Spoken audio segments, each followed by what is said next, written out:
Every time we report a story on homeowners associations, viewers get very, very passionate. Many of you feel powerless in your own community, and our investigator Rebecca Lindstrom has spent the past 6 months talking with homeowners who are truly powerless. Tonight, she shows us how the law protects the people who create your community rather than those who live in it.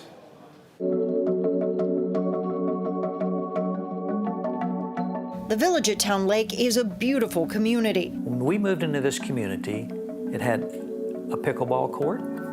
Next door, it had a golf hole with sand traps around it and a little tee box. But look at this time lapse from Google Earth. There goes the pickleball and the sand traps. I know it was around here somewhere. While the amenities disappeared, Thomas Wilder watched his HOA dues double. The current bill, more than $3,300 a year. Wilder blames this man, David Pearson. We build communities of lasting value.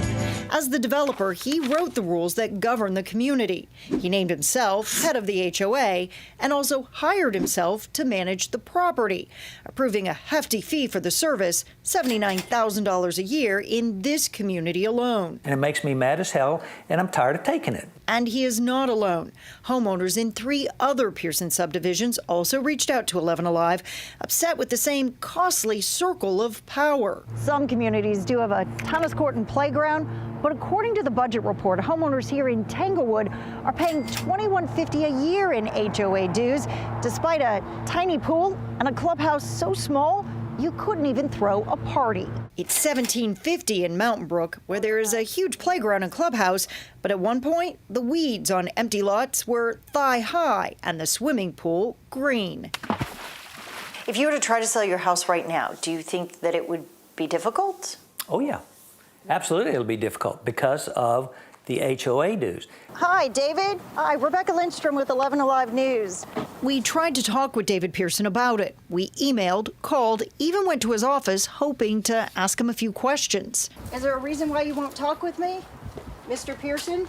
Did he just lock the door on us? And I lost the sale. Homeowners say Pearson has refused to talk with them as well. If more homes were built, there would be more families to share the cost. But again, Pearson must approve the builder and design plan. Is there a single house under construction that you know of in this development right now? No. Can you even think of the last time you saw a house under construction in this subdivision? No. Years ago, Bruce Hickman bought this lot and several others around Bartow County as an investment. This subdivision is approximately 3 to 4 miles from Mountain Brook. Just about every lot has a new home on it now. There is demand for new home construction. We pulled building permits for the area, and they're all up.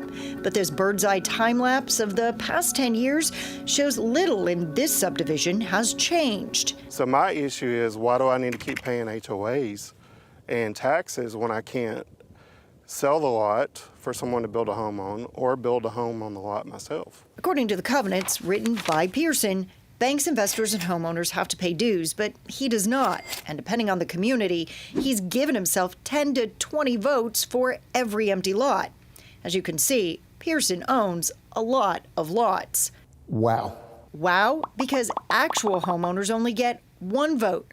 So Pearson, who doesn't pay dues, just has to hold on to a few properties to control the outcome of any vote. So that's not common. That's not something you're seeing. Common. No. But it is legal. Carl Driscoll helped found Georgia's HOA Alliance, the first organization to represent the interests of homeowners. He says the HOA board is responsible for making sure decisions benefit the entire community. But too often, developers and their family members run the board, blurring the lines on accountability. Driscoll wants lawmakers to change that. We find that communities who want to manage in isolation are the ones you need to keep an eye on. Driscoll expects pushback from developers, but Wilder agrees something has got to give. Is this an issue that you feel like deserves the attention of lawmakers right now? Yeah, because it's gotten ridiculous. Homeowners in 2 of Pearson's communities have taken him to court, but both have lost. They argue an HOA board is mandated to make decisions that are in the best interest of the entire community, and they feel that's just not happening here. Now, I should mention, though, he is in the process of replacing those bocce and pickleball courts. You mentioned lawmakers here, Rebecca. Is there anything they can do? Are they looking at this, I hope? Legislation was introduced to tackle some of these issues, but it never made it out of committee. We are working to find out right now if that's because special interests put pressure on them to squash the bill, or they simply feel it's not important. What is clear is that until more homeowners start speaking up, nothing is going to change. Jeff? Mr. Pearson showing some outstanding foot speed as he was fleeing away from you and He the didn't photographer. want to talk to us. All right. Thank you, Rebecca.